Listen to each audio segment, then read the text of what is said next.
Olá, seja muito bem-vindo. Este material a pedidos eu preparei para fazer a correção da prova de processo civil do exame que foi aplicado na OAB neste último domingo, dia 2 de abril de 2017. Eu sou a professora Letícia Calderaro. Se você quiser saber mais sobre mim, você pode acessar meu site www.leticiacalderaro.com.br.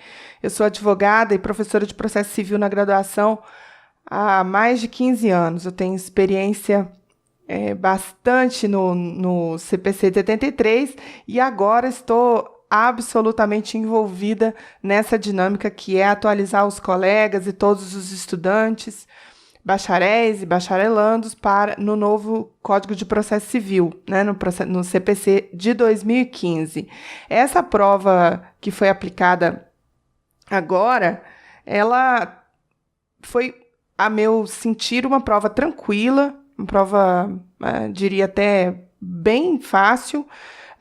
Fez a exigência de... São 6 questões, né? Dentre essas 6 questões, 4 delas exigiram conhecimento do CPC de 2015, portanto, do novo CPC, e mais 2 delas não se exigia o novo CPC, é um conhecimento que vocês já tivessem do código anterior, não são de alterações significativas do novo CPC.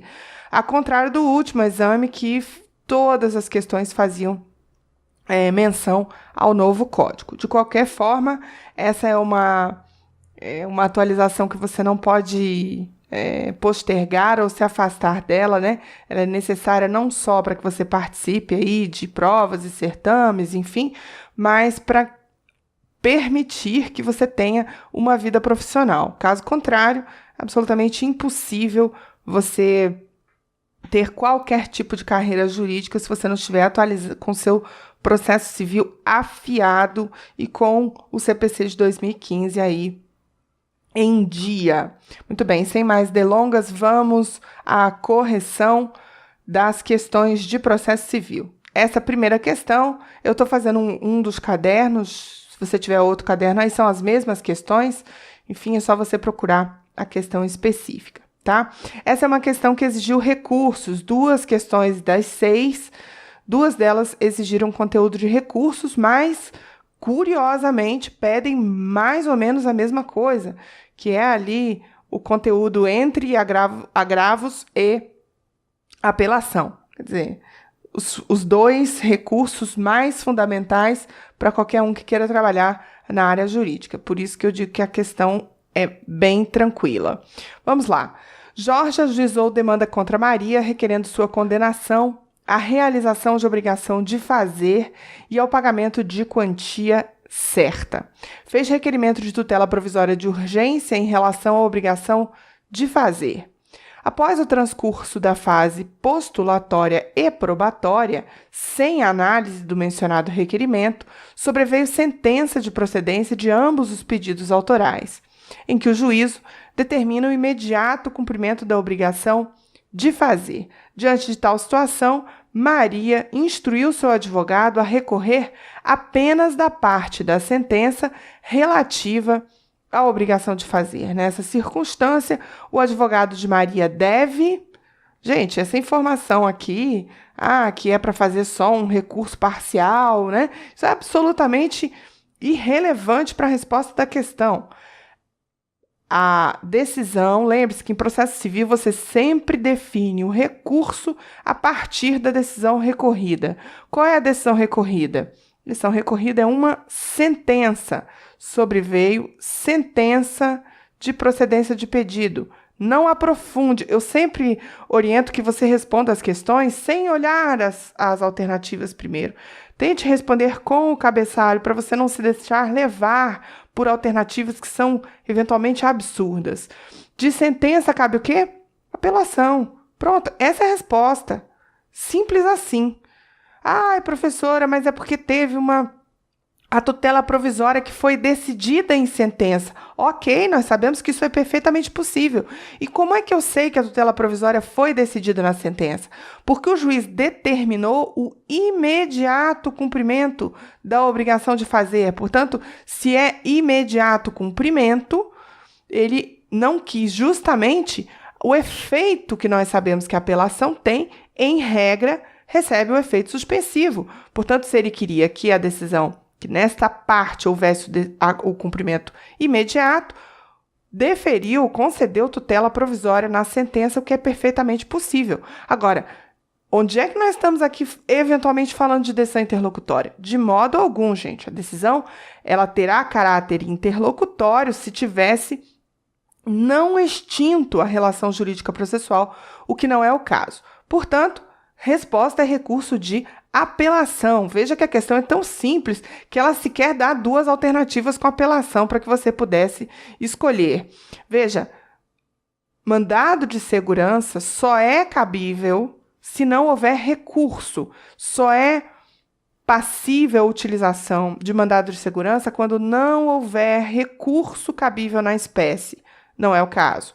Agravo de instrumento somente se a decisão fosse interlocutória. Ele diz, impugnando o deferimento da tutela provisória, mas pelo amor de Deus, impugnando o deferimento da tutela provisória que foi deferida em sentença? Não.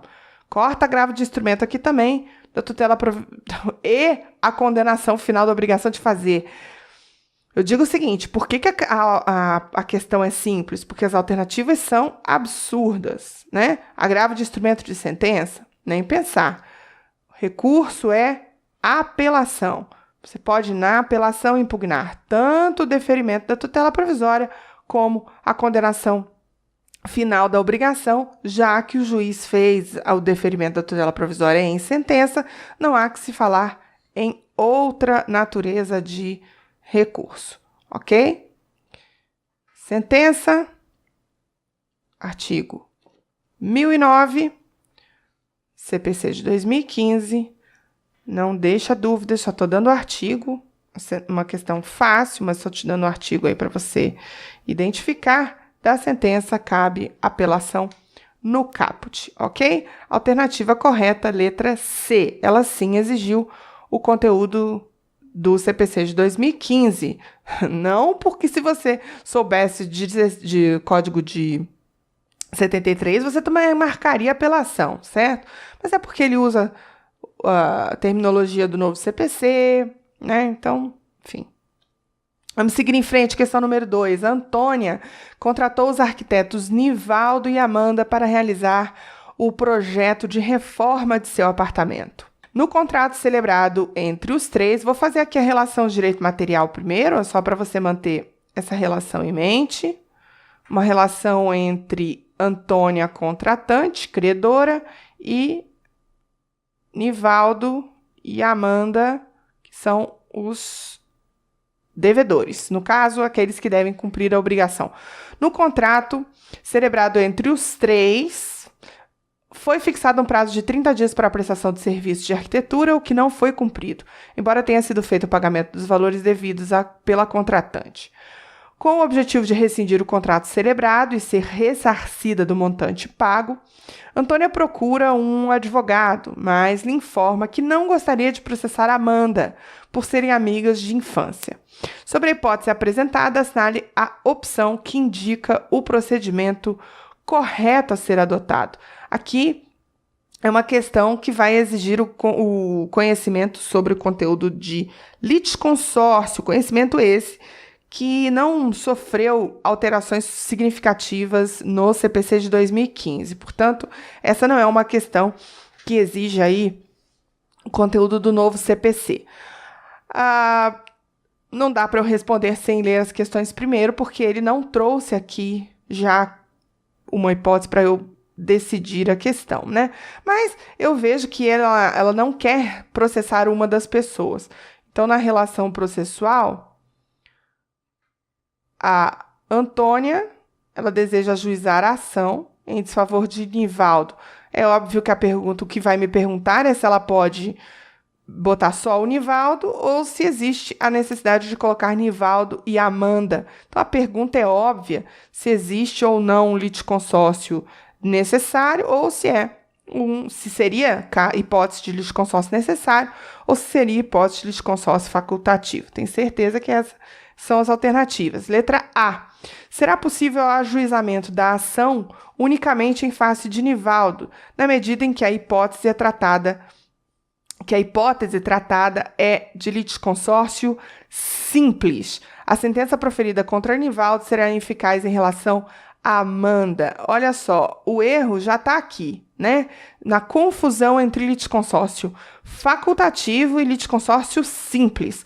O litisconsórcio simples, ele conceitualmente pode ser definido pela decisão proferida no processo e nos efeitos que essa decisão terá para cada um dos litisconsórcios. Nós sabemos que é uma decisão única, mas no caso do litisconsórcio simples, poderia haver uma decisão num sentido para um e outro sentido para o outro. Então, por exemplo, poderia condenar Nivaldo e não condenar Amanda, ou condenar Amanda e não condenar Nivaldo.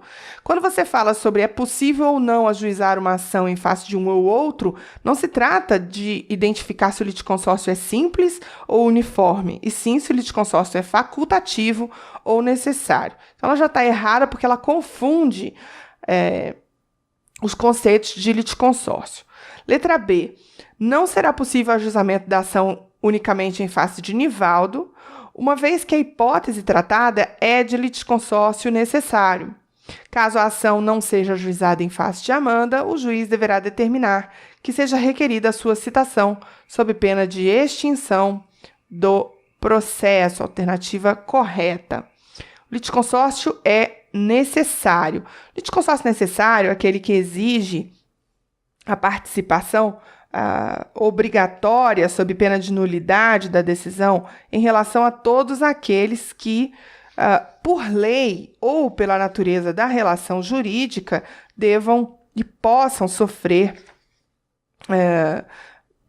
possam sofrer com a força da decisão proferida, né? É o caso aqui. Como a Antônia contratou com os dois, tanto o Nivaldo como a Amanda, ela não vai ter essa possibilidade de processar só o Nivaldo, já que, pela natureza da relação jurídica de direito material, há uma responsabilidade. Daqui a pouco eu faço comentário. Vamos à letra C para você entender por que ela não era. Será possível o ajuizamento de ação unicamente em face de Nivaldo, na medida em que a hipótese tratada é de litisconsórcio facultativo. Aqui ele diz, é exatamente o contrário da anterior. Será possível porque é litisconsórcio facultativo. Então, não é verdade porque não é hipótese de litisconsórcio facultativo. A sentença proferida contra Nivaldo será eficaz em relação a Amanda, pois entre eles há comunhão de direitos e obrigações. Essa segunda parte está totalmente errada, considerando que se o litisconsórcio é facultativo e a Amanda não fosse citada como parte, ela não seria atingida pela decisão judicial. E letra D. Não será possível o ajuizamento da ação unicamente em face de Nivaldo, uma vez que a hipótese tratada é de litisconsórcio simples. Confusão novamente entre o conceito de litisconsórcio facultativo e simples. A sentença proferida contra Nivaldo será ineficaz. Está errada também. A alternativa B é correta.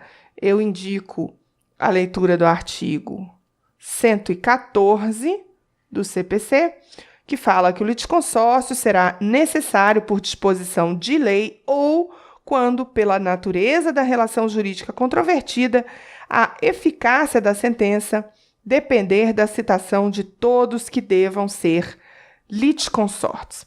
Eu vou fazer um comentário aqui sobre essa questão. Se você me perguntar, eu não gosto dessa questão, tá? Então ela está errada, vai ser anulada? Não, nem acredito que ela vai ser anulada. Sabe por quê? Porque as demais alternativas, elas estão muito erradas. Então, por eliminação, a alternativa A é inteiramente errada, por porque confunde o conceito do litisconsórcio simples, e a D também inteiramente errada. Quando você fala sobre a diferença entre litisconsórcio necessário e facultativo, evidentemente, né, que a relação jurídica que envolva as pessoas, a relação contratual, ela pode sim gerar uma obrigação que gere obrigações comuns e que, portanto, faça com que o litisconsórcio seja obrigatório, ou chamado também litisconsórcio necessário. O que acontece é que eu não vejo elementos suficientes no caput para que esse litisconsórcio seja necessário, tá? Eu não acredito que essa questão seja anulada, mas ela não é também uma boa questão, certo? Assim, eu não fiquei super satisfeita com essa questão. Não porque o conteúdo de litisconsórcio traga qualquer dúvida, não é isso. Mas é porque a maneira como foi contextualizada a questão, ela quer fazer presumir que toda e qualquer relação contratual gere um litisconsórcio necessário, o que, vamos combinar, não é verdade, né? Existem diversas naturezas de contrato, existem obrigações distintas que podem ser celebradas num contrato, e isso não me faz imediatamente, só porque existe uma relação contratual, imediatamente imaginar que essa relação contratual seja uma relação solidária e que, portanto, a obrigação e a responsabilidade de Nivaldo e Amanda seja no contrato a mesma. Por que eu não acredito que ela vai ser anulada? Porque eu já estou avançando num raciocínio que, se você for fazer uma leitura superficial do texto, você imagina que Nivaldo e Amanda sejam responsáveis igualmente pela obrigação em relação a Antônia. Eu não gosto dessa interpretação, e aí eu não gostei da questão, justamente porque a solidariedade não se presume, né? Então, dizer que Nivaldo e Amanda tenham responsabilidades no mesmo importe em relação a Antônia é uma presunção que não seria correta fazer. No entanto, gente, as demais alternativas estão muito erradas. Só sobraria a letra C como um litisconsórcio facultativo possível. Só que a segunda parte da questão, a sentença proferida contra Nivaldo será eficaz em relação a Amanda? Será eficaz sem a participação de Amanda? Falso. Então, como essa segunda parte aqui está muito errada, essa segunda parte aqui está totalmente equivocada, não existe possibilidade de você aceitar, tá? Essa alternativa como certa. Agora, daí também a dizer que a letra B está perfeita, porque do caput da questão, eu posso entender que existe aqui uma obrigação que os torne obrigatoriamente litisconsortes, e também achei um pouquinho forçado, tá? Essa questão não é difícil, mas, enfim, né? Você entendeu o que eu quis dizer. Vamos seguir em frente, questão número 3. João ajuizou ação indenizatória contra Maria, postulando a condenação ao pagamento de R$100 mil a título de reparação por danos materiais e R$50 mil por indenização de danos morais, em razão do descumprimento de contrato firmado entre eles, referente à compra e venda de 2 imóveis, cujos valores eram R$500 mil e R$200 mil.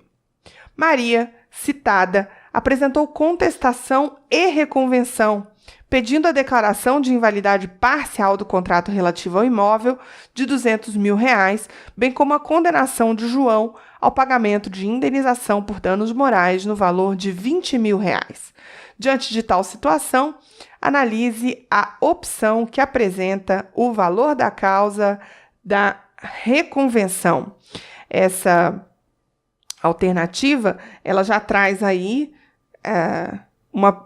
ela imediatamente já anula uma alternativa, né? Esse caput de questão imediatamente já anula a alternativa B, porque nós sabemos, ele já disse, assinale a opção que apresenta o valor da causa. Sim, é óbvio que o valor da causa exige, mas, para você não ficar com dúvida, artigo 292, No caput, ele fala sobre a fixação do valor da causa, que é o artigo que a gente vai trabalhar aqui para responder essa questão, mas no caput ele já fala que o valor da causa constará da petição inicial ou da reconvenção e será. Então, já eliminei a alternativa B. Aí tá. Ele quer saber qual é o valor da reconvenção. Não vou olhar as alternativas e vou te dizer. Se na reconvenção ele pede declaração de invalidade no importe de 200 e ainda pede, então ele faz um pedido declaratório no valor de cujo proveito econômico seja de 200 mil, certo? E um pedido condenatório cujo proveito econômico é de 20 mil, o valor da reconvenção é o somatório cumulado dos dois pedidos, 220 mil. Vamos ver alternativas. O valor deve ser o mesmo da ação principal, pelo amor de Deus. O valor deve ser de 220 mil, referente à soma do pedido de declaração de invalidade parcial do contrato e do pleito de danos morais, nenhuma dúvida. O valor deve ser 200 mil, referente ao pedido de declaração de invalidade, sendo o pleito de indenização por danos morais meramente estimado, dispensando a indicação como valor da causa, que não é verdade, porque no novo CPC, o dano moral ele sempre deve ser estimado e deve fazer parte do cálculo. Então, isso aqui é novo, do novo CPC, e deve fazer parte do cálculo para fixação de valor da causa. Vamos fazer uma leitura acumulada do artigo do 292, incisos 5 e 6.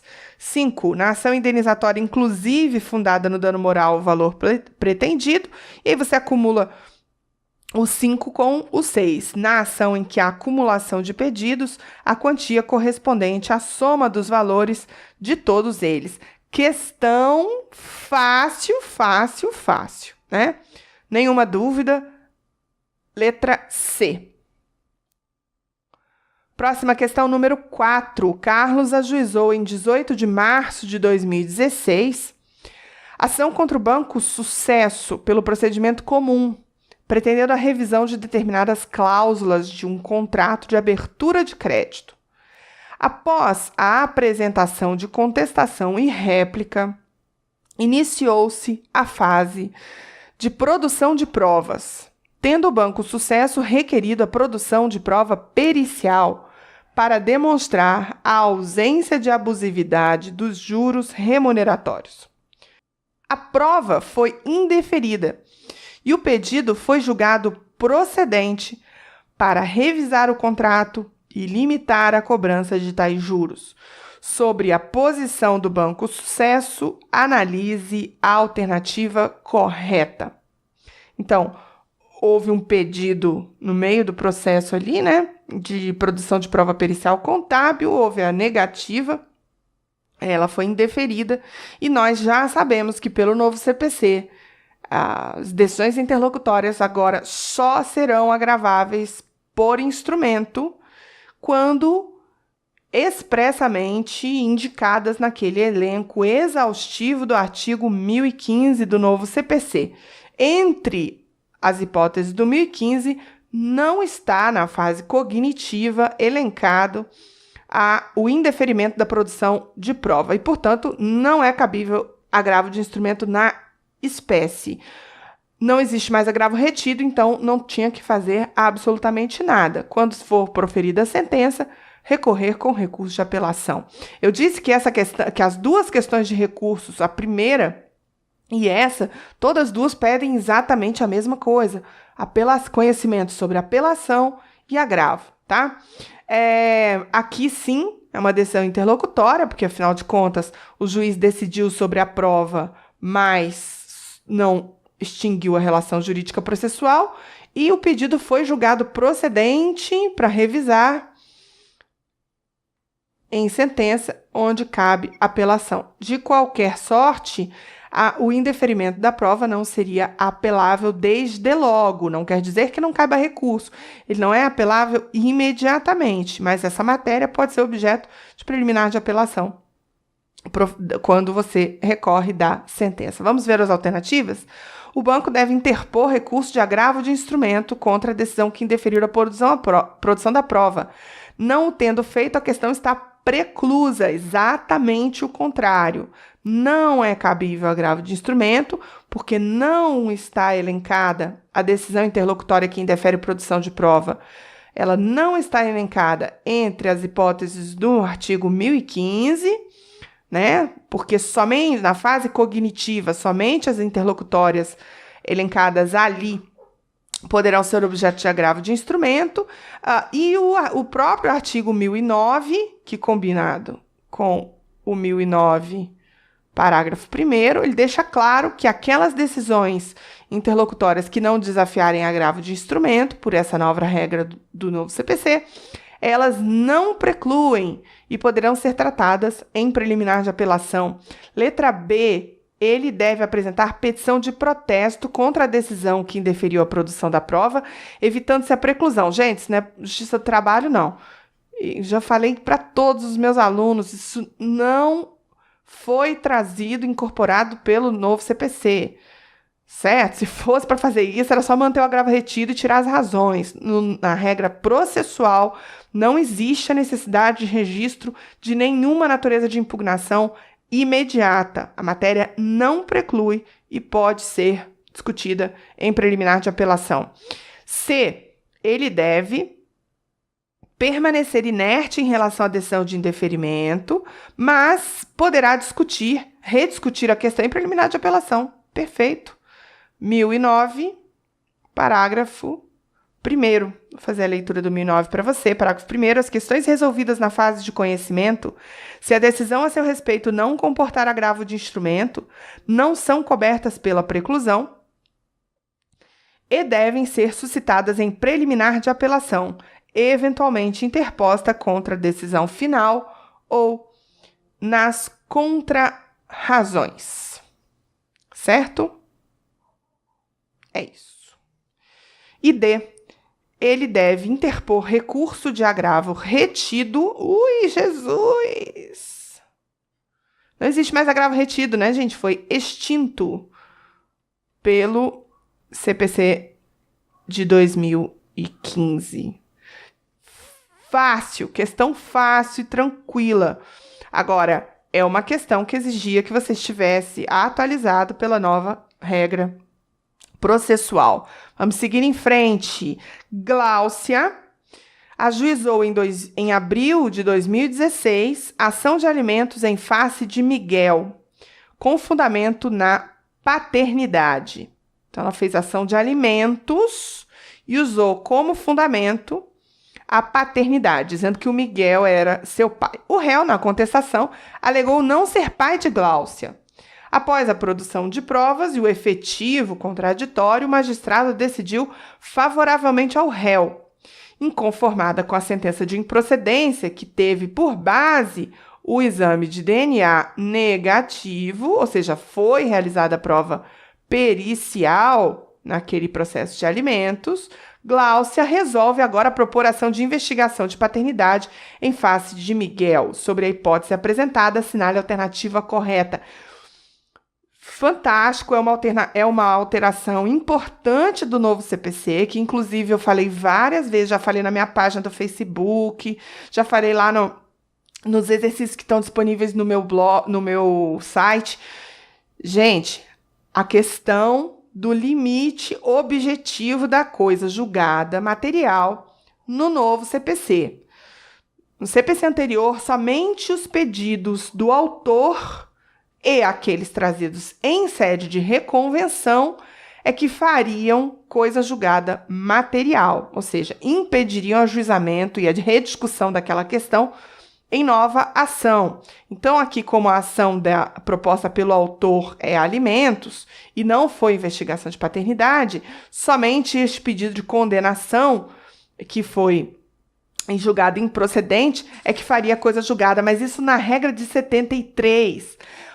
Na regra nova, e isso é uma alteração muito importante e que já foi ventilada aí por mim e por inúmeros professores em vários espaços de estudo, a questão prejudicial trazida pelo réu na sua defesa, veja,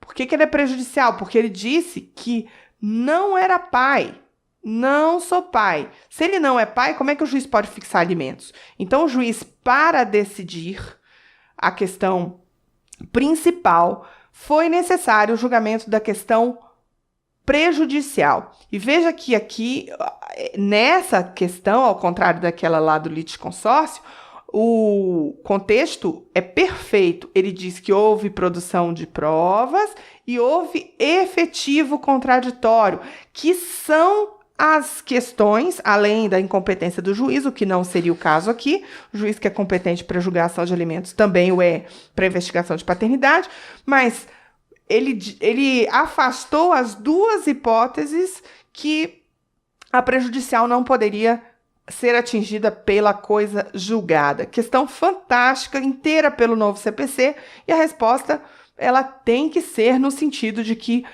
não pode a Gláucia propor ação de investigação de paternidade para rediscutir a questão, porque essa questão já está atingida pela coisa julgada. Vamos lá. O magistrado deve rejeitar a nova demanda, mas aí colocou na perempção. Opa, Jesus! De jeito nenhum, gente. Perempção é o instituto que impede o ajuizamento de nova demanda, porque anteriormente já houve extinção do processo, de 3 processos, sem resolução do mérito e com fundamento no abandono da causa. Isso aqui é perempção. E aqui nós estamos a tratar do instituto da coisa julgada, não da perempção. Letra B, a demanda de paternidade deve ser admitida, já que apenas a questão relativa aos alimentos é que transitou. Essa aqui seria a resposta do CPC do CPC revogado, tá? Não. A questão, já que ele não fez reconvenção, tá? A questão prejudicial relativa à paternidade, aí são 2 alternativas, uma afasta a outra, não é alcançada pela coisa julgada, pois a cognição judicial foi restrita a provas documentais e testemunhais, o que não é verdade, porque ele falou que fez DNA. Então, se você não souber... Gente, agora que eu estou identificando isso, nem se você não soubesse a modificação do novo CPC, você já saberia. Pelo amor de Deus, a questão prejudicial relativa à paternidade é atingida pela coisa julgada e o novo processo deve ser extinto sem resolução de mérito. Perfeito. Vou fazer a leitura para você do artigo, a indicação correta do artigo 503, parágrafo 1º. Diz assim o artigo: o disposto no caput, que é a regra geral, a decisão que julgar total ou parcialmente o mérito tem força de lei nos limites da questão principal expressamente decidida, ele diz que esse disposto aplica-se à resolução da questão prejudicial decidida expressa e incidentalmente no processo se essa resolução depender do julgamento do mérito, o que dependia. É impossível ao juiz julgar, definir se procede ou não o pedido de condenação a alimentos, se antes ele não apreciar a questão prejudicial em que o Miguel dizia que não era pai da Gláucia. 2. A seu respeito tiver havido contraditório prévio e efetivo, não se aplicando no caso da revelia, aqui foi claríssimo para dizer que houve produção de provas e efetivo contraditório, e se o juízo tiver competência e razão da matéria e da pessoa para resolvê-los, o que nós sabemos, alimentos, investigação de paternidade, a competência. A questão também afastou o parágrafo 2º, que diz que não se aplica se houver restrições probatórias ou limitações à cognição, o que não é o caso, já que houve contraditório efetivo e produção probatória sobre o crivo do contraditório. Questão perfeita, corretíssima, não há o que se falar sobre ela, exigiu um conteúdo importantíssimo de processo civil. Questão número 6, que vai tratar sobre execução e que também exige conhecimento sobre os dispositivos do CPC de 2015. Jair promove ação em face de Carlos para cobrar uma dívida proveniente de contrato não escrito de prestação de serviços celebrado pelas partes. Com o trânsito em julgado, essa informação totalmente irrelevante. Mas vamos lá. Com o trânsito em julgado da sentença que condenou Carlos a pagar o valor devido, Jair requer o cumprimento de sentença. O executado foi intimado regularmente na pessoa de seu advogado. O prazo da impugnação, no prazo da impugnação, o executado deposita o correspondente a 30% do valor devido e requer o parcelamento do remanescente em até 6 prestações. O juiz defere o pedido do executado, fundamentando sua decisão no princípio da menor onerosidade, mas o exequente se insurge por intermédio do agravo de instrumento, alegando que o parcelamento legal não se aplica ao cumprimento de sentença. Diante da situação hipotética, a decisão do juiz está... eu fiquei super feliz com essa questão, porque eu coloquei um comentário, 10 dias antes da prova, sobre a moratória executiva. Postei lá no meu Facebook, na página do Facebook, explicando o que era exatamente a moratória executiva e chamei a atenção que a moratória executiva não é utilizada no cumprimento de sentença. Essa possibilidade de parcelamento, ela é regra do processo de execução extrajudicial e não do cumprimento de sentença, como é feito aqui nessa hipótese. É claro, e aí eu sempre repito, que se o credor não se opuser ao parcelamento, aí, gente, tudo bem, porque não precisa ser em 6 vezes, pode ser em 12, em 24, em quantas vezes quiser, porque o credor e devedor estão fazendo um acordo na fase de execução, nenhum problema. Agora, a moratória executiva, que é uma prerrogativa, que nós dizemos que é um direito potestativo do executado, de fazer o pagamento neste modelo, 30% mais 6 prestações, corrigidas com 1% ao mês de juros, esta prerrogativa do executado é dada na execução extrajudicial e não na execução judicial. Quando existe portanto, o juiz deferir já está errado. E, a partir da insurgência do exequente, o juiz já deveria ter feito a correção. Mas aí aqui diz que o exequente já se insurgiu por meio do agravo de instrumento e deverá conseguir a alteração da decisão com a execução por quantia certa, com a penhora de patrimônio, certo? Eu sei que existe o posicionamento no sentido contrário de muitos que dizem que por que não a moratória executiva na fase do cumprimento de sentença? Primeiro porque há vedação expressa, tá? Assim, só para... Primeiro argumento, né? Parágrafo 6º do artigo 916. Artigo 916 é o que fala da moratória. 916, veja, já está lá dentro da execução extrajudicial. E aí, parágrafo 6º é porque muitos dizem assim, porque as regras da execução extrajudicial naquilo que não são incompatíveis com o cumprimento de sentença poderão ser aplicadas ao cumprimento de sentença. Certo, gente? Naquilo que não for incompatível ou que não tiver regra expressa em contrário. Se for o parágrafo 6º, ele diz que a opção de parcelamento de que trata esse artigo importa renúncia ao direito de... errei. Não é o 6º não, gente. Desculpa, é o 7º.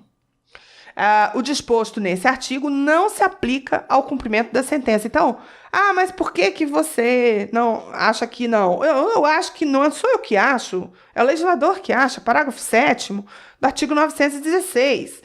Ele deixa claro que não deve ser utilizado. Aí você vai falar assim, mas não seria uma boa coisa para o recebimento e para a satisfação? Olha, se o exequente concordar, será um bom mecanismo para a solução. Agora, dizer que isso é prerrogativa do executado não pode ser admissível. Pelo princípio da menor onerosidade, também não, porque você também tem princípio de satisfação, de efetividade da execução. Nós estamos vindo de um processo cognitivo em uma decisão que já transitou em julgado e, portanto, aquele que é o executado já sabe que há muito deve cumprir aquela obrigação, certo? Não há que, havendo patrimônio a ser penhorado se flexibilizar, né, o pagamento ainda em prestações no cumprimento de sentença, tá? Decisão do juiz está correta? Correta, já risquei. Equivocada, tendo em vista que só poderia deferir se fosse feito. Não, gente, não tem isso aqui, não. Equivocada, pois há vedação expressa para concessão de parcelamento legal no caso do cumprimento da sentença. Correto? Letra C é a alternativa correta. Mesmo no cumprimento, na execução extrajudicial, o percentual é de 30% e não de 50%. Fundamento no artigo 916, parágrafo 7º. Fantástico. Eu espero que você tenha ido bem, certo? Na prova. Lembro a você que de 6 questões, são 6 questões, 4 pediam que você soubesse as alterações do novo CPC, 2 delas, aquelas de litisconsórcio e valor da causa, poderia ter feito sendo que a do valor da causa também era necessário, né, em relação ao dano moral. Mas, enfim, você precisa se atualizar. Se você quiser conhecer nossos cursos de processo civil, entre lá no meu site, leticiaquadrado.com.br/cursos e veja lá as ofertas de vários cursos que eu tenho disponíveis para que você possa fazer. Também no meu site há materiais gratuitos que você pode acessar, questões resolvidas assim como essas, e a minha dica é que você me acompanhe nas redes sociais, porque 2 dessas questões, a da coisa julgada e a de cumprimento de sentença, 2 delas eu já tinha comentado nas minhas redes sociais. Vale a pena você me acompanhar e estar sempre atualizado no novo CPC, certo? Um forte abraço, bons estudos e até a próxima.